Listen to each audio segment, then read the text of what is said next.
Whole sports all plays. Yeah. Whole sports all plays. Whole sports all plays. 365, we're making a plays. You talking the game, get you through the days. We're high in the court, the dime in the lane. Variety topics, living the same. All presentation, sports information. Hitting the airways, taking the nation. All sport, all plays, like working your faces. Grace at the field, so tie the laces. Whole sports all plays.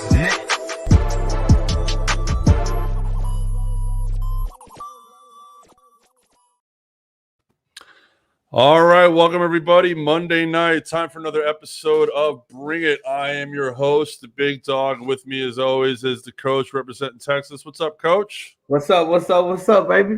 It's good to see you. We're going to have some special guests in a little bit, so you guys stay tuned. They're going to be bringing the heat from the north, so you never know what they're going to bring to the table. So from the Hot Sauce Sports Network, so definitely stay tuned. We got some special guests coming up. But right now, we're going to get it started with our Monday night preview as all. And my Giants, got my hat on tonight.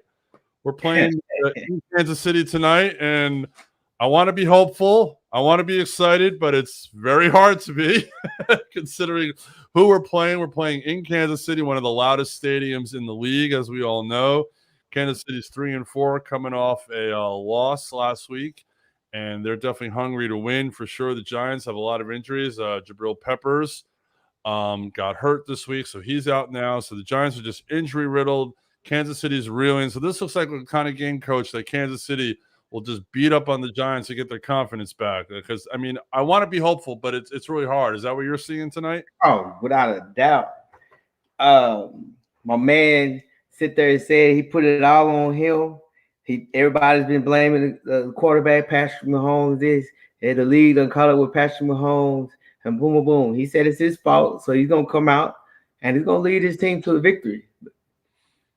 Oh, no doubt. I mean, the line I think is 9 or 10 and a 10, something like that. I mean, I could definitely see them covering.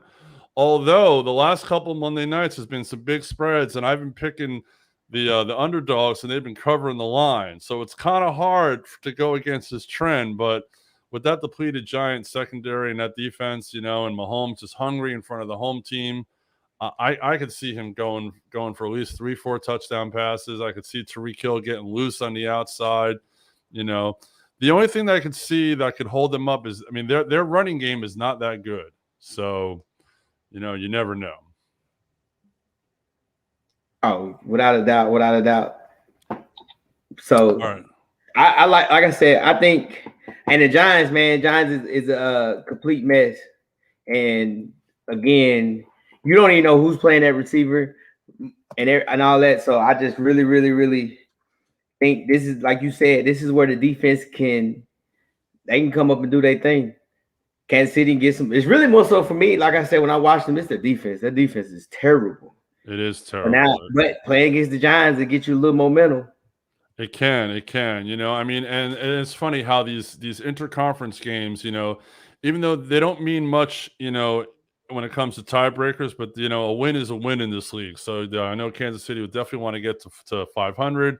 I know the Giants would love to coattail their win last week against Carolina, and after Carolina beat Atlanta this week, for them to come out and even if they don't win, if they can run with Kansas City, and if they lose, like if they lost on a walk-off field goal tonight, I'd be okay with that, because at least, you made it a game. We made it competitive. We're here in prime time.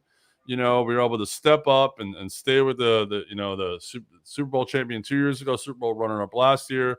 So, I'm going to go on a limb and say the Giants won't win, but I think they will cover the 10. So I'm going to say the Giants plus 10 tonight, but I think Kansas City will win. No, I say Kansas City by 14. All right. Well, we will see what happens. We will see. All right. Well, before we get to the games yesterday, there was a huge trade today. Von Miller, the all-pro linebacker. The coach is laughing, so I can't wait to hear his take on this. Von Miller, the all-pro linebacker from the Denver Broncos, was traded to the Chicago Bears for a couple of picks, definitely some high picks. Chicago is, they feel they might have a little window of opportunity here, so they're definitely trying to cash in. Getting Khalil Mack and Von Miller in the same defense, I mean, that's almost it's reminiscent of the linebackers they had back in '85. So they're trying to build something here. So what's your take on the trade? Why were you laughing? I want to hear why you were laughing. And then Well, I was laughing because somebody done popped in, and he's like the #1 Giants fan. Look, so I knew.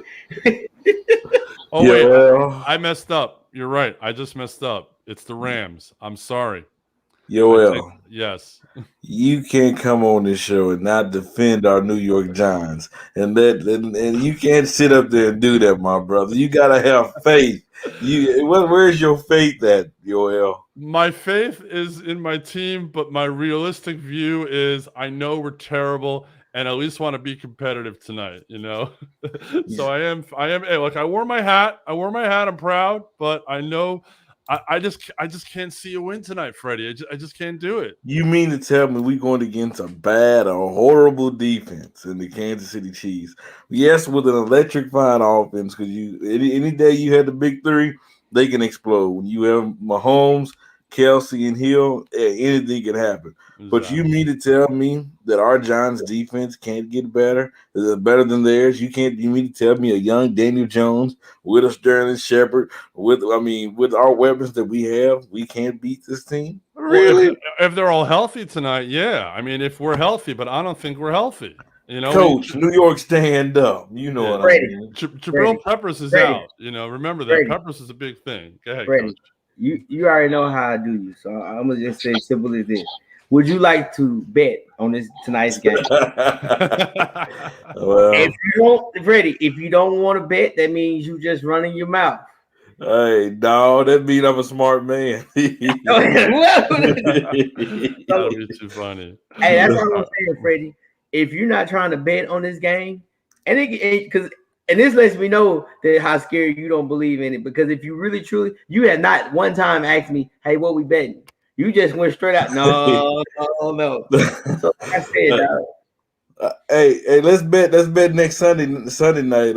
Green Bay and the Chiefs. Let's make a bet on that one. Oh, you got to ride with Aaron Rodgers. Yeah. Hey, we'll talk about it, but we ain't talking about Green Bay right now. So all right, yeah, no. So we'll get there. I messed up. I should have said it is the Rams who made the trade, not the Bears. I misread that. I apologize. So the Rams aren't messing around. Rams are going for Super Bowl. But we do have our special guests in the house, so we can let our special guests in the house from the Hot Sauce Sports Network, all the way. I think you guys are up in Canada, right? Is that correct? One of us are. I'm in Montreal. Alex is in Bakersfield. Yeah, I'm in California. Yeah. You're in California. Terry's from Canada. We the North. So welcome in, guys, from Hot Sauce. Represent. How you guys doing tonight? Very good. Never we the North me ever again, yo. Oh, okay. It just seems like I know a lot of people down here in the South do that, so I just figured. Especially with this hat on, I'm not going. Yeah. Well, he all the way up in Canada with the Indiana Pacers hat on. Reggie Miller was my guy for a long time, man. I'm not going back.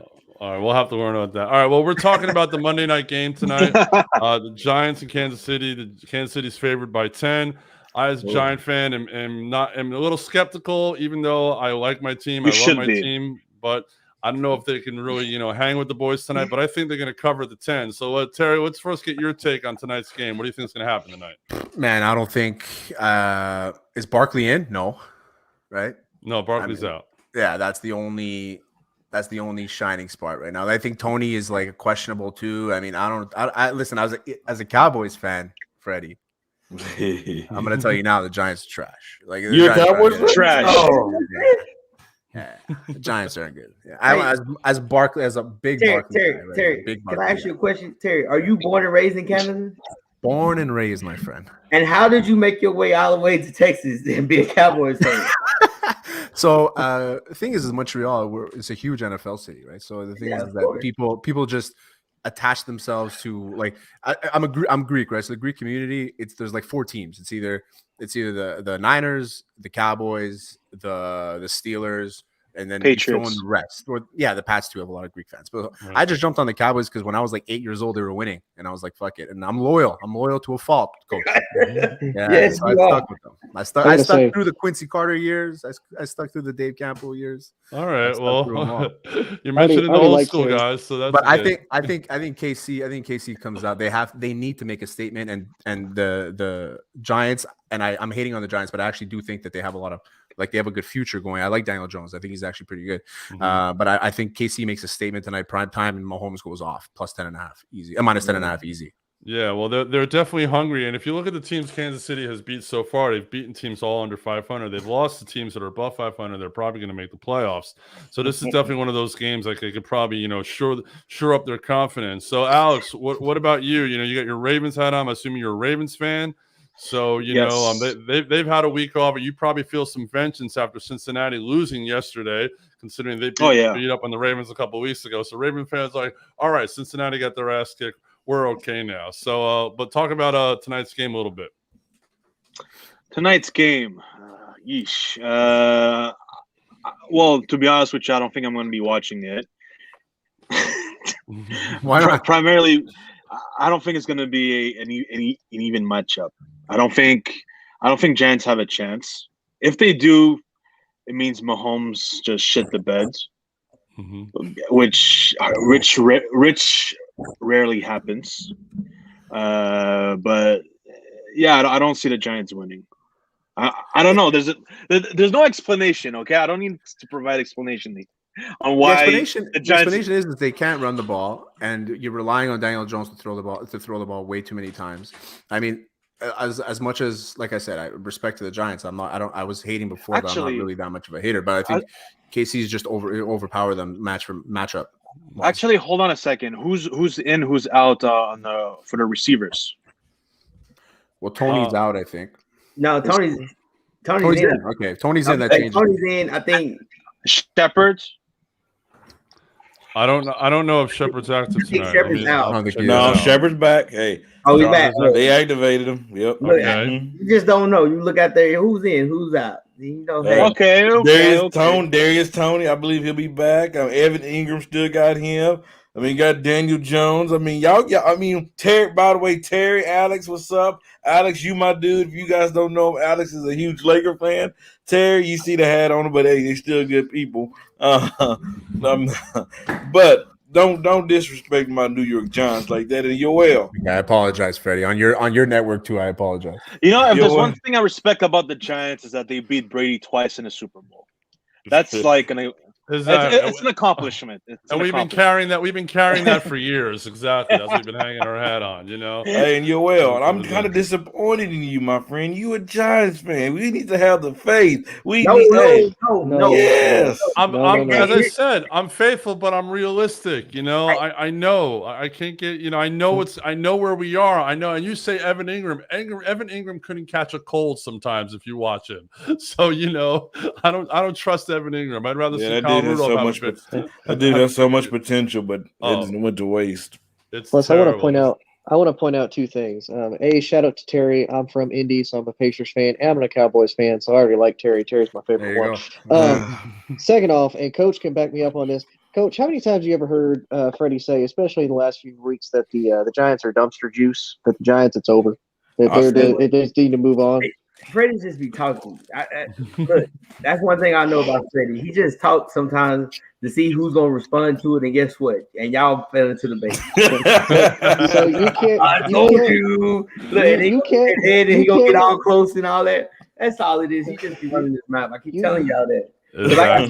So you can't be giving the big dog grief. It's a nice game. Bet on a nice game, and he's like, no. So it's all good. It's all good. He's a Giants fan. He's an Aaron Rodgers fan. But the biggest thing that he's a Cowboys hater. Like really, if the Giants were to go 0-17, as long as Dallas loses like 6, 7, 8, 9 games, Freddie considers it a good year. Well, Freddie's just trying to do his Stephen A. Smith impersonation. He doesn't really hate the Cowboys. I'm actually real happy right now that y'all like 6-1, 7, whatever y'all are. I'm really happy because I know what you're gonna say. I want y'all to continue to win, and then when they get to December, January, that's when Christmas comes to me. Freddie, don't act like last night wasn't the most character win you've ever seen in your life. That was like, who did y'all play again? Character win beyond character. You said the fall was going to happen last night, Freddie. Because the fall did happen. The fall did happen. You got a W. bro. The fall did happen. You know how the fall happened? It's all about W's in the It got Terry down there feeling some type of way. It's building it up. We just had Antonio Simmons on. Antonio Simmons played Georgia Tech. He plays in Canada here in the CFL, and he's a huge Cowboys fan. And Alex was in the middle of me and Antonio Simmons just jerking each other off on the that was awful on the roster. That was awful. We were roster baiting so bad with that team. That team is so stacked. Yeah, it was like a cum shot fucking compilation. That's what it was. Did you say roster baiting? I've never heard that term before. It's from that show, The League. Okay. They said Michael Gallup would be wide receiver number 1 on the Titans. I didn't say that. I cut him off right away. He said it on the Falcons. He said he would be on the Falcons. The Falcons have Calvin Ridley. Like, what's this guy talking about?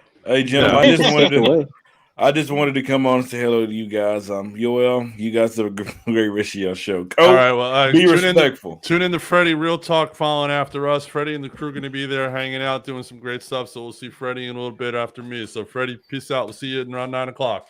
Yes, sir. Cool. All right, cool. So when you guys topped in, we just started talking about the Von Miller trade, big trade for the Rams. The Rams are not messing around. They're going for it all right now. They're seizing the opportunity. They saw Arizona lose this past week and said, okay, we're now 7-1. We're tied with them. We're going to go for the throat. So Alex, I mean, this trade, huge trade for that defense, huge trade for that conference. I mean, where does that put the Rams at this point? It has to be right up there, man. Look, they already have Aaron Donald on their fucking line. Okay, that's so. Who are they gonna double? Because normally Von Miller gets doubled, so now it's basically pick your poison. You know, it's gonna be tough to stop the Rams rush. I think any team who faces the Rams are gonna have to resort to short passes to really stop the rush. But the Rams are they have to be up there. You know, they're up, right up there with the Bucks. Bucks, Rams. Who else? NFC is good. Green Bay, Dallas. Yeah, Green Bay and Dallas, exactly. They're right up there. I think they're gonna go all the way up till the conference finals, and then there it's gonna depend on the matchup. But I think they're gonna go far. No, they definitely will. Their offense is clicking. I mean, Cooper Kupp has become one of the premier receivers in the league. That scheme is definitely working. So Alex, as a Cowboys fan, having one of the better linebackers in Micah Parsons, so they even it out and get a Von Miller to match up on that side of the ball. So now the Rams have shored up their defense to hang with a team like the Cowboys. So as a Cowboys fan, how do you see, like, I mean, I know they're not playing this season, but there is a potential Rams-Cowboys matchup in the playoffs at this point. I think there has to be. We have to really consider, and I think we're not the only ones that are talking about it, right? So, I mean, everybody's talking about, okay, now Von Miller's there. The Cowboys are the team. Like, and the worst part is whenever the Cowboys suck in the playoffs is when they have too much expectations, and I think that's what's happening right now. And the Rams getting Von Miller helps a lot, but the Cowboys' offensive line is stacked as it is. You know what I mean? So, I mean, listen, I'll never say that Aaron Donald won't get through. Aaron Donald can get through anything. But now the Cowboys are going to have to attest for two main guys that can get through anything, you know? So it's going to be really tough for the Cowboys, and matchup wise, I don't think they have it. I think the Rams are the best matchup in the NFC. There isn't a team in the NFC that I can look at and be like, yeah, they're for sure going to beat the Rams. And I'm saying this as a Cowboys fan, as a guy who just jerked off all over his roster. Oh yeah, no doubt. They're definitely stacked offensively. You know, this defensively, getting the help that they're getting. You know, so coach in general. So from a coaching point of view, when you get a player, you know, I always like to go to you for coaching questions. When you get a player of this magnitude in the middle of the season, who obviously he knows the game, he knows the position. You know, just show me where to be, and I'll rush the quarterback or I'll tackle this guy. But how do you coach a guy like this and get him acclimated to your system pretty fast and into the Rams way, into Sean McVay's way of doing things? You know, without ruining an ego, because you know he's going to come in with an ego. He's an All-Pro. Nah, he's not going to come in as an ego. You got to realize he's going to be a free agent next year. So his motivation now is I'm playing for money, because he's about to turn 30. I think he's turning 32, 33. So right now you're pretty much on your last check. So you might get a 2-year deal. So he's going to come in doing what he's supposed to do, he's gonna cause havoc. I think when you see the NFC, everything's about matchups. And like one thing about it, the Rams will struggle with, and the reason they got him is probably because of Arizona, because that's what Murray ran all over him because the ends. They ran past the end, so they got him pretty much for the Arizona Cardinals.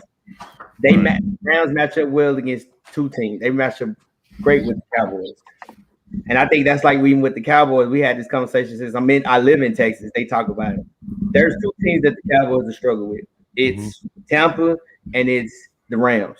Because what they do is they bring pressure up the middle. They clog up the middle to stop the run.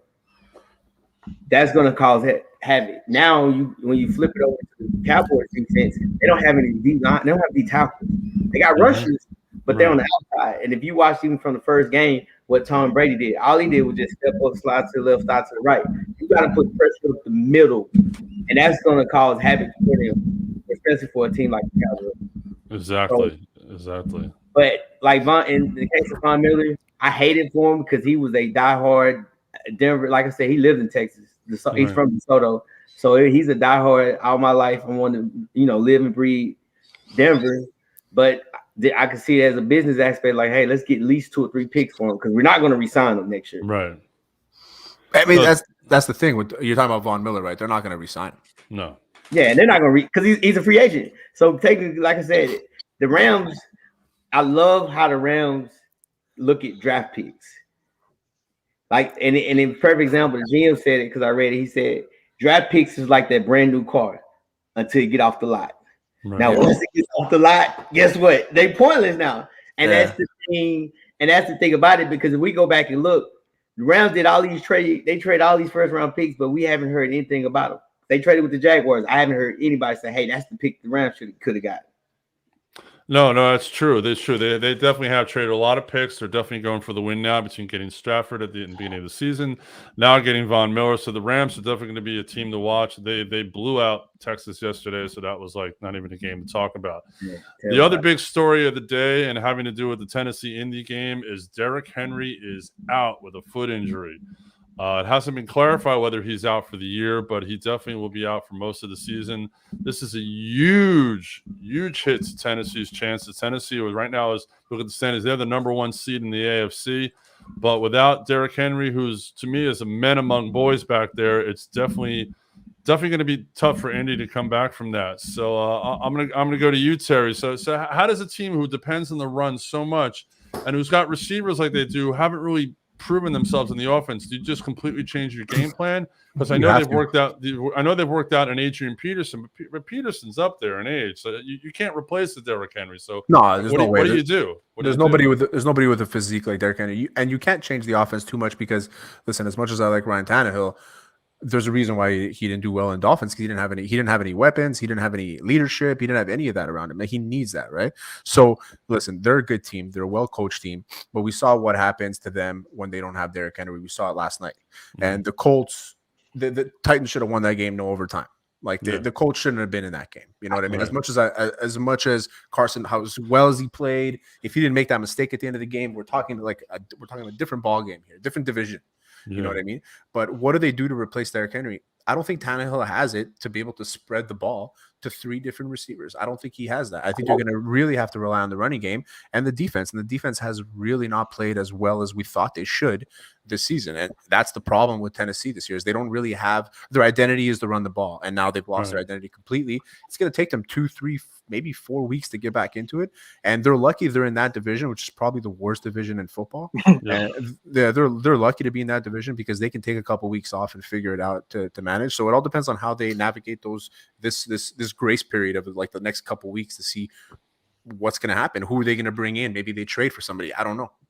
No, it is a pretty bad division, and that's interesting. You talked about their defense, Coach. Talk about their defense a little bit more, because if you see the last couple Titans games, the scoring has all been in the high 20s, or low 30s. They've been giving up a lot of points. So, Coach, talk about their defense a little bit, and I mean, this defense isn't that good, so they've definitely no. I mean, it's not, because see now the defense, you got to play on the field a lot longer, because when you had Derrick Henry, you're talking about 30, 35 carries. So that milks the clock and everything else. Because it's actually a terrible, terrible defense. But they're a momentum defense. If everything is kicking on, hitting all cylinders, they're moving, they're making plays. But they got a gauntlet coming up, and it's going to be really, really hard. Like he said, like my man said earlier, the good thing about it is Indianapolis Colts, they're 3-5. They're at the least they'll win the division, and hopefully just try to maintain to the playoffs come. I mean, let's look at their matchups here. Who do they got lined up? They got the Rams this week. They got the Saints, Texans, Patriots. So listen, we're looking at a 1-3 right there. 1-3, yeah. Maybe the Saints. Maybe they can go 500 with the Saints, but I don't think they're beating. I think the Pats are going to game plan the shit out of them. But that's 4 weeks from now.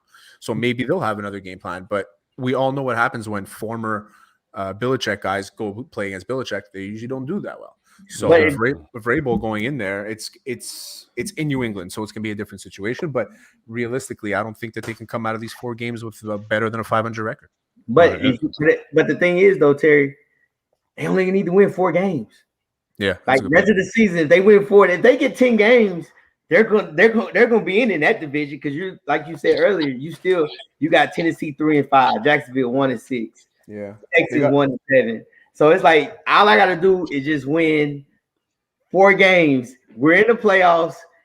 Let's get them first round and hopefully be back. The Texans, they play Texans twice. They play Jaguars. They play the Dolphins too at the end of the season. So they can get 4 wins. That's for sure. But like, what's it going to mean in the playoffs if they can't figure out their identity? Right. And meanwhile, Alex, probably Baltimore is now looking their chops because they see, all right, Tennessee's got their big man down. This is our chance to move back up in the seeding, get a better playoff seed. Because as much as I would love to see, after Cincy tanking last night, I would love to see, Baltimore, Lamar Jackson really step up. So as a Baltimore fan, talk about it a little bit as far as, the injury to Henry and all that stuff. So, So, look, I don't want to say that I was right, but like in terms of fantasy football.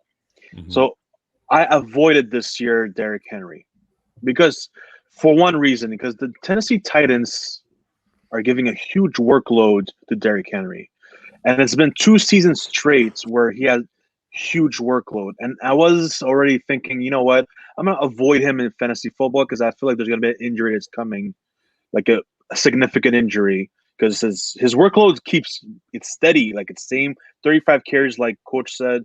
That's a lot, especially for his body size. Like you can't be doing that all the time, and I blame the workload management of Derrick Henry for that injury. I think all the wear and tear got to him, and that's how he got injured. Obviously, for us Ravens fans, we won't have to worry about him in the playoffs. So that's one less nightmare to worry about. But yeah, I think it's a workload management issue that Tennessee had, and the Titans are going to have to reshape their whole game plan. They're going to be primarily throwing right now. Yeah. Exactly. They definitely will. All right, let's move into the NFC. Huge game yesterday afternoon that I didn't think was going to end up being that good, but ended up being a great game was Tampa at New Orleans. Midway through the third quarter, Jameis Winston goes down with a potential season-ending knee injury. There hasn't been an official report, but it looks like he's out for the year. So Trevor Siemian comes in. Tom Brady actually looks human for a game and actually plays poorly, throws a couple of interceptions. New Orleans goes on to a victory. But everyone's saying, hey, Brady had an off day. New Orleans is 3-0 against them in the regular season, but they can't beat him in the postseason. So, Coach, talk about your boys yesterday. It was just an off day for Brady, and just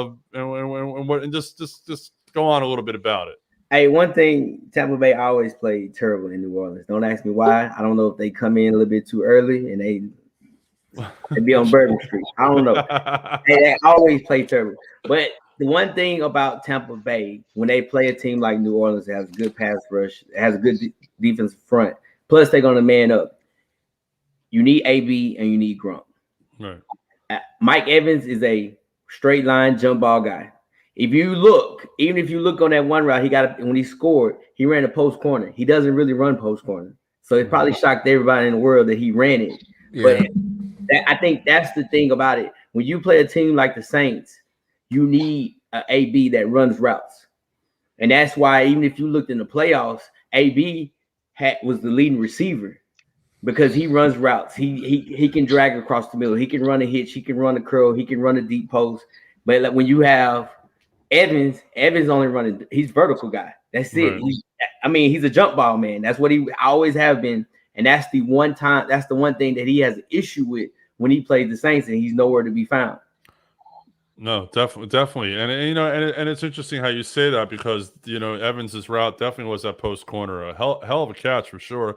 The other that one touchdown where the receiver was wide open down the field, completely blown coverage on New Orleans' part. I was watching that, and I'm like, where's the coverage? It's ridiculous, But I think this shows a lot, and I want to hear Alex talk about it about Sean Payton having his team prepared and having his backup quarterback prepared to come in, like, hey. It's next guy in, but having the next guy in, he's always had a success of backup quarterbacks coming in. So I was talking about like how, even though Sean Payton, great coach, people think of him possible Hall of Fame coach, but to me, Sean Payton is still a little underrated. So talk about Sean Payton a little bit. So Sean Payton this year, I don't like him as much. So he's not not involving the game around Alvin Kamara as much as I would have liked him to. But I think it's mostly because of Jameis Winston. He's not a he's not a short pass like a short passing quarterback guy. Yeah. He's more of a he loves throwing bombs down the field. So, and I think that kind of affected the Saints offense because we all know the Saints offense runs through Kamara, and Kamara this year has been underused, which is disappointing. Sure. Which is disappointing, and I think that's.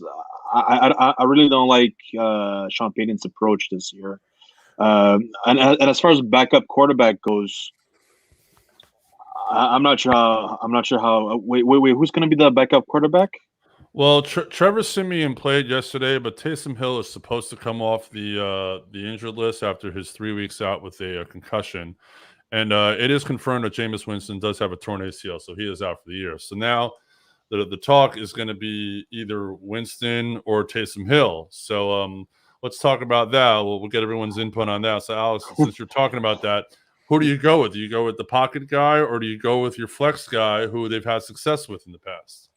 I think I'll go with Taysom Hill. I think they'll run the offense like just like a college team because there's going to be a lot of wildcat offense in that team. With Taysom Hill, I think Taysom Hill is going to be the quarterback. I think Taysom Hill has to be the quarterback. The only reason why is because he's been there for so long and he understands the system. I don't think they'll change the system. I think that they'll just put him in there hoping that he's able to just pick up where everybody else left off. But realistically, do they have the weapons? I mean, I don't think they do anymore. I mean, I think that we saw the rise and fall of the Saints in the last couple of years. I mean, nothing against Jameis Winston. I thought that was a good signing for them, to put some pressure on Hill. If not, that he would be the starter. And I've always been we can laugh at Jameis Winston all we want. The guy's a highlight reel of jokes. The guy's a weirdo. You know what I mean? But he's a great player. I like the guy.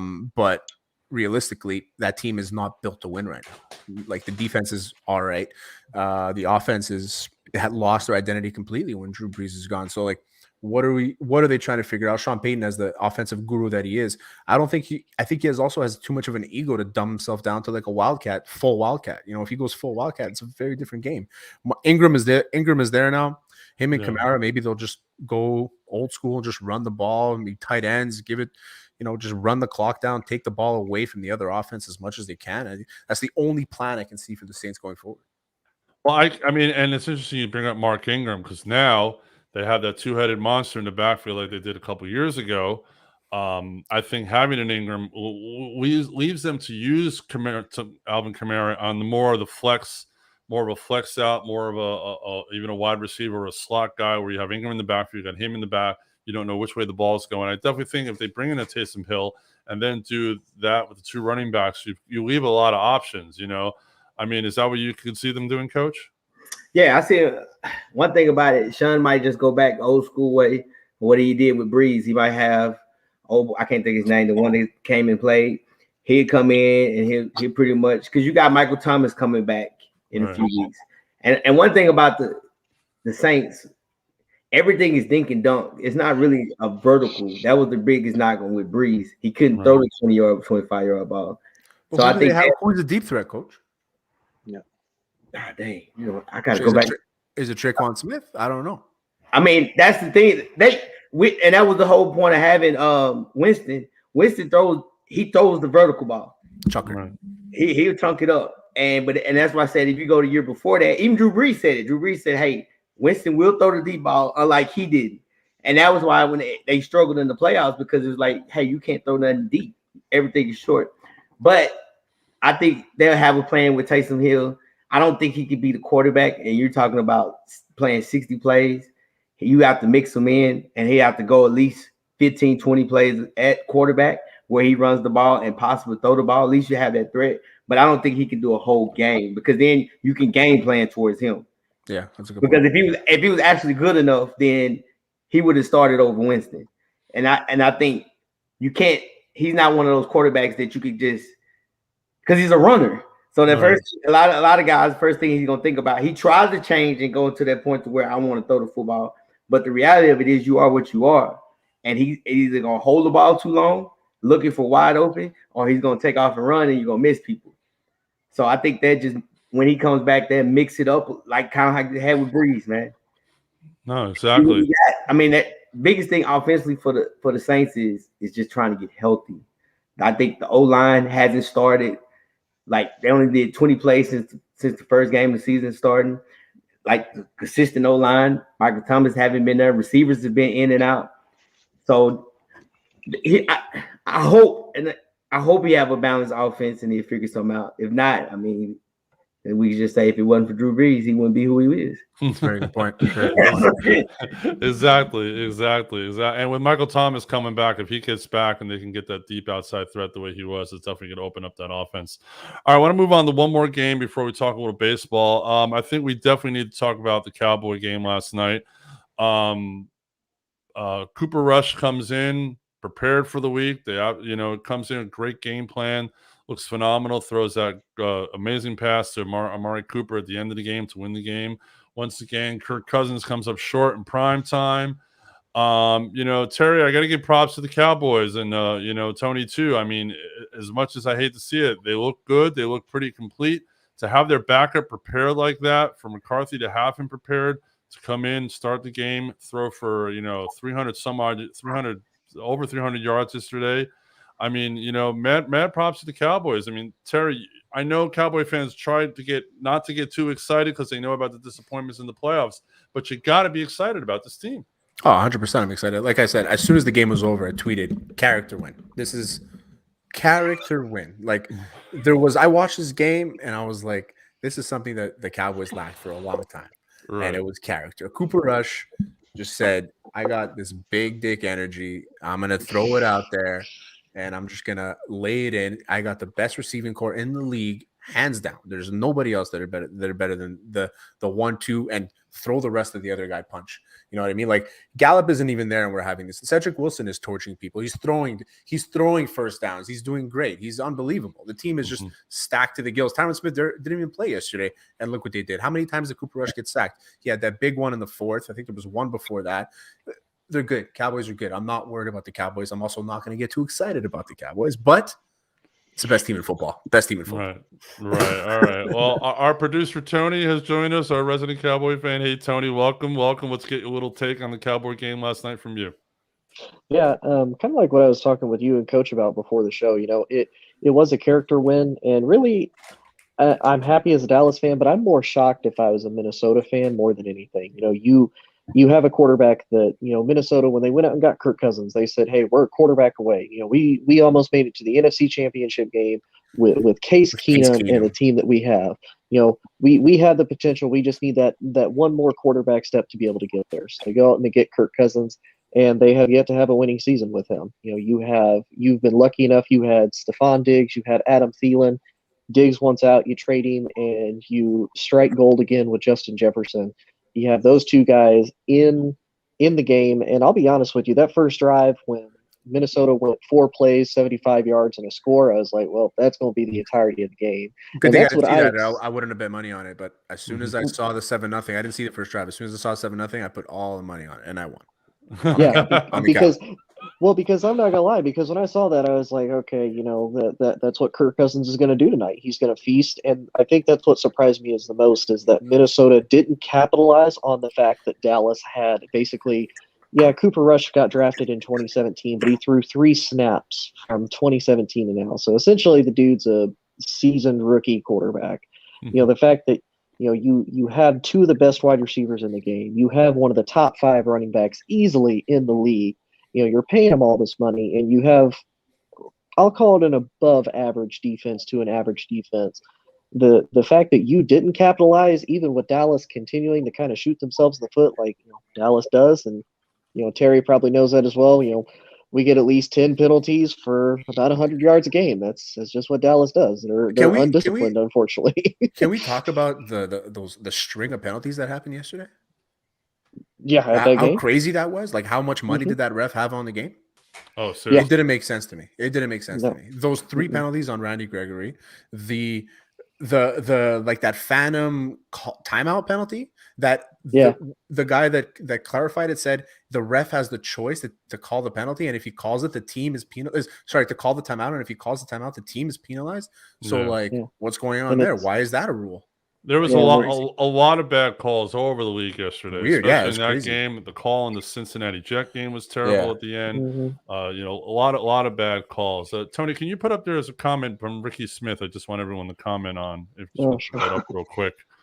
The epitome of an average quarterback who was way overpaid. Definitely Kirk Cousins is there, Alex, just I want to hear your response to that comment, just a little bit. Kirk Cousins is what Ricky said is exactly what Cousins is. He's bang average. He one day he's gonna look like Brady. The next day he's gonna look like I don't know. Give me a shit quarterback. Daniel Jones, Lamar Jackson, Ryan Leaf. Sorry, Ryan Leaf. Ryan Leaf. That's what it's gonna look like. Okay. Ryan Leaf, make full circle, man. That joke never goes away. Ryan Leaf. That's a good one. I like Kirk that. Cousins, or even fucking Jamarcus Russell. He reminds me of Tony Romo. Like, did you ever watch the Tony Romo games when he was like statistically he was up there with the greatest, but then he'd always kill you with like a game-ending interception, or he would just be I don't know, Tony. terrible. I liked you until that comment. I think Tony Romo was like legit. Oh, we talk about those late game No. interceptions. We could talk about the one that happened against the Giants. Fine, we'll talk about that one. That's okay. It happens. The guy puts himself on the line. But Tony Romo also has like more fourth quarter finishes than 99% of the quarterbacks that ever played in the NFL. So we can talk about Tony Romo choking. He was never a choker.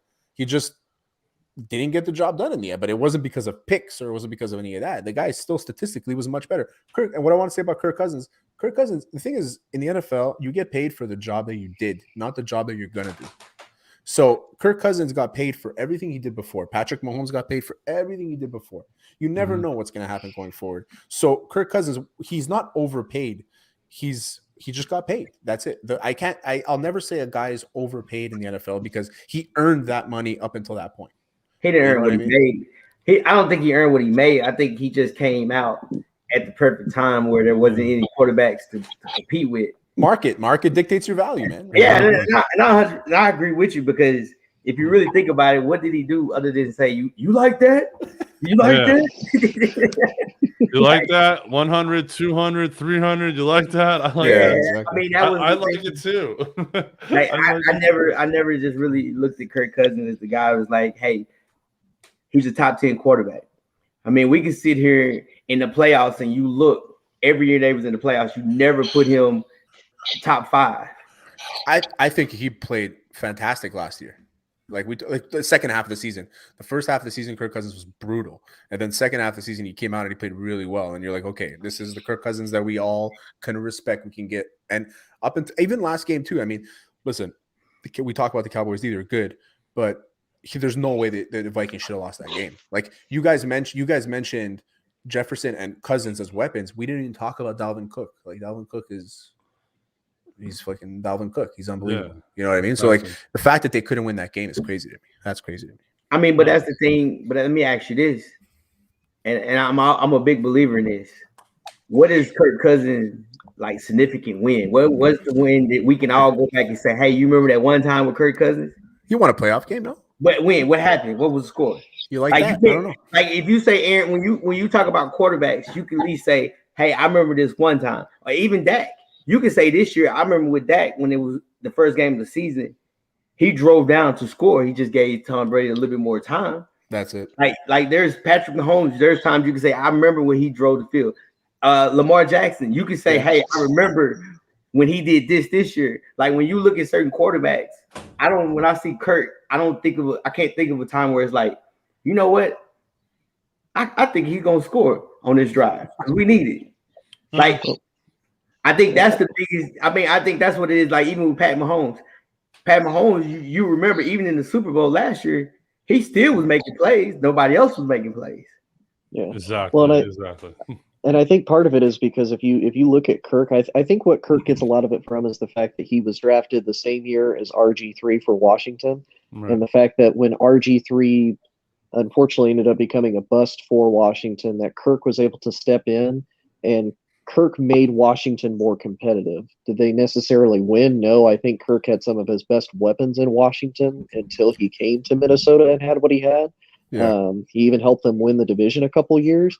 I think that's really where people are getting that, Kirk Cousins can be that guy, because if you can take a team like Washington, who, hasn't been even relevant since the 1990s, and even lead them to a playoff appearance. You don't have to win the playoff game, just a playoff appearance. I think that's where people are talking about Kirk Cousins' stance as a quarterback as a whole. But have you ever just sit there and say, man, Vikings gonna go to Super Bowl? You look at they had receivers, they had tight ends, they had running, and a defense. And I never, not one time, hear anybody pick. I picked the Vikings to go to Super Bowl. Because look at their division, right? They're always going to battle against the Packers. That's automatic, right? So the Packers just has their number. Like Aaron Rodgers, he's like, I own Chicago. He owns the entire division. Like let's get real. And so you always have to factor that in. And then you look at them and it's like, okay, where do they stack up against the other second best teams in all the divisions? So the Vikings are better than any second best team in the NFC East. Are they better than any in the NFC West? Are they better than any second team in the NFC West? No. Are they better than any second best team in the NFC South? No. So where do they stack up? And they don't stack up as a playoff team. So, Coach, you're absolutely right. I can't look at them and be like Super Bowl. It's not going to happen. And I think that's the thing. Even right now, we're talking about Patrick Mahomes. You still, when you put Patrick Mahomes, if he make it to the playoffs, you still. Because you're a Ravens fan, and if you look across that field, you see Patrick out there, you ain't thinking, oh, well, we beat the crap out of them 7 weeks ago. You're just like, man, that's still Pat Mahomes. Exactly. I think that's the thing when you look at quarterback, like to make that money that he got, he just came in at the right time. I'm not knocking anybody for their money. That's why they're minus 10.5 tonight still, even though they're playing garbage. They're minus 10.5. Like I think it's the second highest spread of the week. So. Yeah, because it's Pat. Exactly. That's the thing about it. It's just with quarterbacks, certain quarterbacks, you look and you be like, hey, this is why you're a top 5. This is why you make your money. This is why you start. Right, exactly. Ricky Smith put up another interesting comment about, this one, about Kirk Cousins, franchise 3 years in a row, franchise season mediocrity on the field. So, yeah, him getting the franchise money definitely earned him the check that he got in Minnesota. So now it'll be interesting. What chaos did Kirk Cousins have off the field? I mean, that guy's the most straight edge person in the league, I think. No, I think it was the franchise. Talking about the franchise. The franchise. Ricky said chaos off the field. No, he was talking about the Washington franchise. He's talking about Washington football team. Which that's we like to talk about what's on the field, what's on the field. Story, yeah. Speaking of what's on the field, let's move on to the World Series. Amazing game last night. Atlanta goes up 4-0 bottom of the first. Everyone's saying that's it. Atlanta's got this thing. They're going to win. How do you recover from a first inning grand slam? And then coach's Houston Astros comes back and ties the game. Then Freddie Freeman hits a home run, making it 5-4. And then Houston peels off 4 more runs, brings the series back to Houston at 3-2. So, Coach, I'm going to let you talk first a little bit about your Astros and how greedy they are and how they just play. All right, 4 runs, no big deal. We got this. I mean, how do you mentally come back from that? How? I'm gonna show you how. I joked with Ray earlier about this. New England versus Atlanta. What's this, Coach? Huh? What's that? I don't know what that is. What is that? It's an asterisk. Asterisk. So that's what's going to be next for Houston. Hey, unless they win this year. If they win this year, it eliminates all of it. Hey, you know what? You're right, my brother. I'm not gonna argue about the past. Hey, I'm not gonna argue about it. I'm a Astro fans by default. Any team in Texas, I'm gonna represent. You made it to the World Series, I'm gonna represent. But like I was saying earlier, Atlanta Falcons played the Patriots. They were up 3-28 in the third quarter and lost. Alabama played Georgia. It was 7-20 going into halftime, going into the fourth. And guess what happens? Now we 3-1. They're gonna blow it. It was 3-2 now. They're gonna blow it. I just feel like that's the Atlanta way. They go up big, they set you up, kind of like the Cowboys. They have you all excited. Look at you, Cowboys, this, Cowboys, Cowboys. Hey, and look, you've been the Cowboys fan since you was 7. So that's got to be like 20 plus years at least. So I'm 35, yeah. So. Oh Lord, 28 years. Oh, here we go. Let's go. And then, oh my God, here we go. Yeah. It's been a long time for Atlanta Falcons fans. They were juiced last night, and for them to walk away like that. And as a Met fan, it makes me happy. I picked Houston in 7, so I was definitely happy about that for sure. Yeah. But Mets fan here too. You also it's like so you're all over the world. We got bigger problems.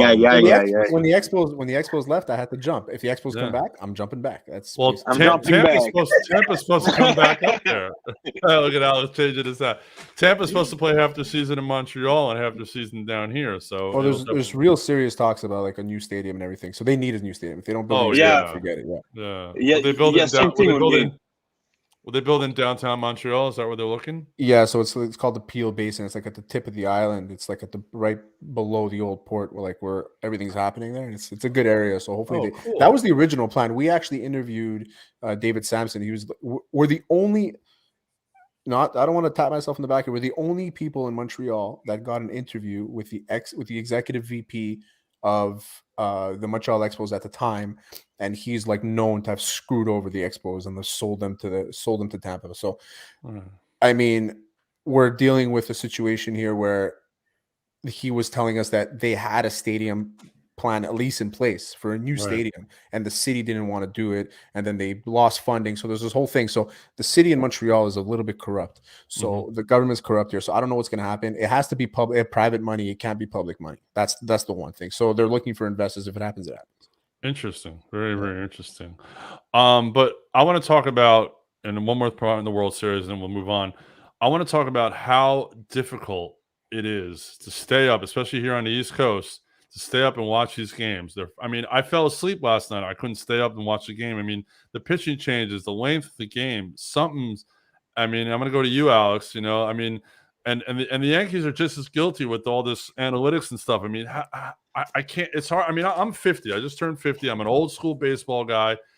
I can't watch the game. It's hard. Well, luckily I'm in California, so it's not as late for me. But I do feel your pain. And as far as what was the word you used? The analytics goes. I was looking for it. The thing about analytics is that there's people who don't understand that you have to combine both the eye test and the analytics to come to conclusion. There's people who are like, oh, here are the numbers, and that's it. That's exactly what it means. Yeah, that's all you got to see, and there's no arguing about it. And then they don't understand that there's a context behind analytics that you have to actually use. So analytics, yes, they're amazing. They're revolutionary for the game of baseball, but they need to factor in the fact that context, and that's what most people don't understand. Right. I think as soon as Moneyball came out, everybody's like, okay, how are we going to get the next Moneyball? Who's going to be the next Moneyball team? Am I wrong to say that the Oakland Athletics did not win the World Series that year? They didn't win anything. So, I mean, as much as I like numbers, I like looking at these things, and I appreciate a new way of thinking. I also baseball is like the only sport where you can't really, not that you can't, like there's so many numbers involved. Like I quit fantasy baseball because there was just way too many stats. Like what the hell's a whip? I have no idea what a whip is. You know what I mean? So, Right. I like to watch baseball and just watch it and enjoy it for what it is, especially in October. October is the best time to watch baseball. So I'm watching the game last night. They go up 4-0. I look at the line and I'm like, should I jump on Houston now? Atlanta's been on fire since March. So I was like, I'm not touching that. Not since March, since like June. I'm not touching that. So I leave it go, but I was like, I thought that Houston's going to be able to come back. Houston proved that they're a good team. Now, when I look at, when you talk to your point, you all about the analytics has a place to a certain extent. Then you need to coach, then you need to manage. And I think that that's what the Braves do. They manage really well. They're way ahead when it comes to managing their bullpen, managing their lineup. And I think if you take away the human aspect of baseball, you lose. And I think that's what's happening with the Yankees. There's no reason why the Yankees shouldn't be in the World Series right now. Their team is stacked. Exactly. It's crazy. It's absolutely crazy. Baseball is completely changed. It's you know, I mean, it's a different game than I grew up watching. I sit and talk with my dad, you know, and he's like, I remember when pitchers would pitch 7, 8 innings. I mean, now you're lucky if a starting pitcher who you're paying millions and millions of dollars to goes 5, maybe 6 innings, you know? This whole load management idea has come in. And then they manage differently in the playoffs than they did during the regular season, which is just absurd. It's gotten worse and worse. But it's honestly, it takes its place in hockey too. Alex and I, we talk about it a lot, but in hockey as well, goalies, man, we have one of the best goalies. Montreal has one of the best goalies in the world in Carey Price, and and they limit. They kind of like they got a good backup to take away some of his. We're paying him $10.5 million a year, man. You know, like at some point, you're gonna have to win the big game, Alex. And there's also one thing I want to point out is that the Braves are in the World Series 3-2, and without Ronald Acuna. Okay, that's how good they are. Okay, Max Fried is an amazing pitcher. I haven't watched much of him because I don't usually watch regular season baseball. I don't have time. I watch way too many sports for regular season baseball. So Max Fried, like I watched him like this past week. He's insane. He's one of the best. Definitely. No, definitely. All right, before we go, before we do our last take, I want to just, Terry and Alex, just talk about the Hot Sauce Network. Talk about what you guys are doing up there, you know, and what your shows are about, and where everyone who are on our network can follow you guys, and where we can see your shows. So it's Hot Sauce Sports everywhere. We have one network, and we run 3 shows on it. We have a show that Alex and I host called Weekly Sauce, where we basically once a week we just interview somebody. Usually it's a CFL player, an MMA fighter. I don't know, we've had a couple hockey guys on, like it's mostly MMA and CFL, but we talk about everything. We talk about hockey, all of it. Then we have Not Sauce for Work, which is like our staple show. It's our captain show. It's me, Peas, Eagle. So that show goes once a week as well. That's more of like pardon my take mixed with the first take kind of thing. So we bang out a bunch of things, make jokes, and that's basically for an hour. We just joke around about sports, and we kind of like a lighthearted way about it. And lots of sports. And we have another show called Shtib and Zang, where these 2 guys, these 2 young kids are like 19 years old. They had a podcast and they contacted us to come on, and now they're running with a show too, and they cover all sports as well. So I mean, we have a little network going, and it's good, and we're building our name in the city of Montreal to eventually grow a little bit more, and it's been fun, man. Hot Sauce Sports is it's where it's at.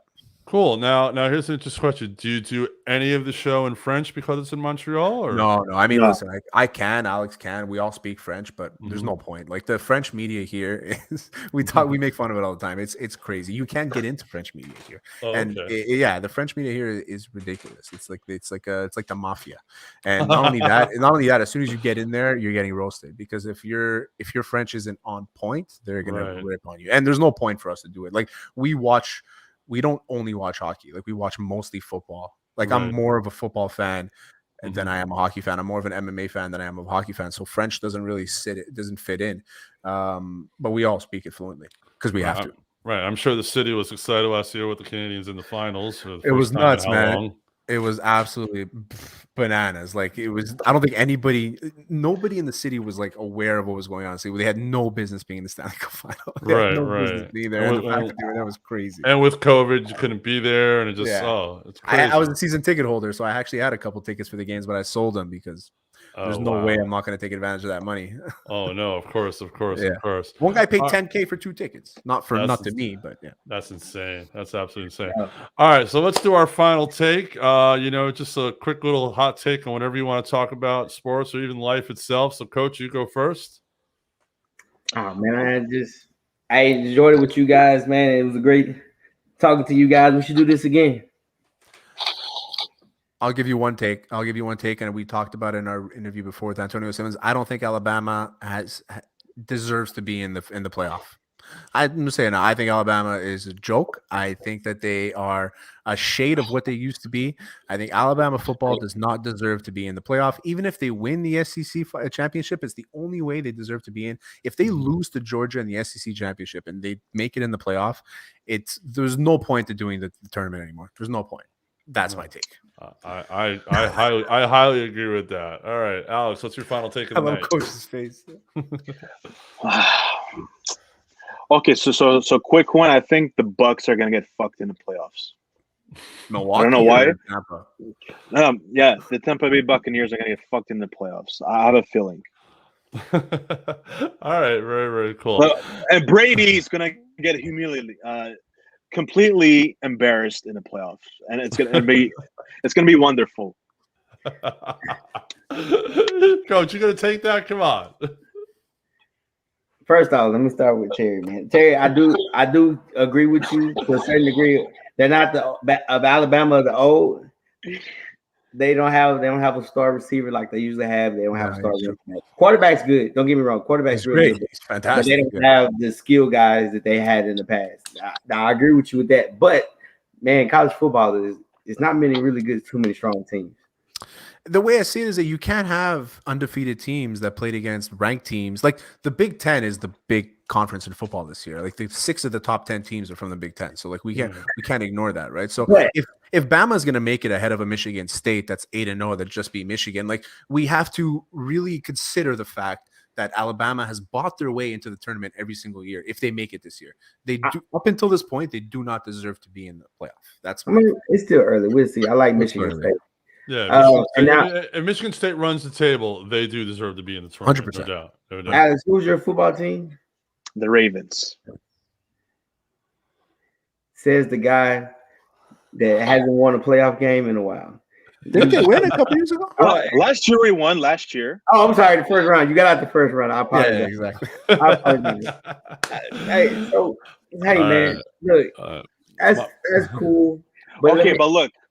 I respect Brady the person. Okay, I respect Brady the football player as well. I just love having this rivalry with Brady because over the years with against the Ravens, my Ravens I always loved the matchup of Brady versus Ray Lewis's mind on defense, and that's what I loved about the matchup. And ever since then I'm always like against Brady on the field, but like as a person, I respect Brady. Like I don't wish any harm on the guy. Exactly. No. We talk straight football. And exactly. and I respect the Ravens as who they are, and I hope more because who's your team? Bucks. Oh man, he's a Buccaneer fan. That's why he's offended. Oh, you're a Buccaneers fan. Okay. No, I'm not offended. Okay, we don't look. I got a ring. We won. You got to change your face, then, Coach. If you're not offended. I just want to see the Ravens invited to the party, and it's not even talking about the Super Bowl. I want to see y'all invited to the AFC Championship. Once you get to that, come to that party, then Alex, we can talk, and then you can talk to us. Hey, you stay with Freddie on the sideline and you watch and enjoy it. but also respect your pain because before Brady has Jameis Winston, so it's painful. You're right. You're right, and I agree with you. But I've had more smiles than you got. Exactly. Hey, my last take, and we didn't really get into NBA tonight, but basically, it's good to see the Knicks and the Bulls, back in the top of the divisions. We got to get cities like New York and Chicago back on top again, like the old days. LA's in the game. The Miami Heat are playing well. So definitely get those major cities, those major markets will definitely be good for viewership and then good for the game. Alex, Terry, thank you so much for joining us, guys. Everyone check out Hot Sauce Sports. Check out their shows. Support them. Coach, as always, good to see you. Come out. We'll be here again next week, chopping it up more. We'll do our Monday night preview, and we'll see what happens this week. We'll probably do a little World Series recap. It's probably going to go 6 or 7. And we'll see everybody next week. Hey, peace out. Real quick. Terry, where can they see your show at, man? Where can they see Hot Sauce at? Hot Sauce Sports everywhere, man. We're on YouTube, Spotify, Apple Pods. It's Hot Sauce Sports everywhere. You'll find it. You look it up, you'll find it. All right, cool. Thank you. Go check them out. Check us out, and we'll see you guys next time. Peace out. Thank you, guys. Whole sports all plays. Yeah. Whole sports all plays. Whole sports all plays. 365, we making a plays. We talking the game, get you through the days. We're high in the court, the dime in the lane. Variety, topics, never the same. All presentation, sports information. Hitting the airways, taking the nation. All sport, all plays, like working your faces. Grace at the field, so tie the laces. All sports, all plays.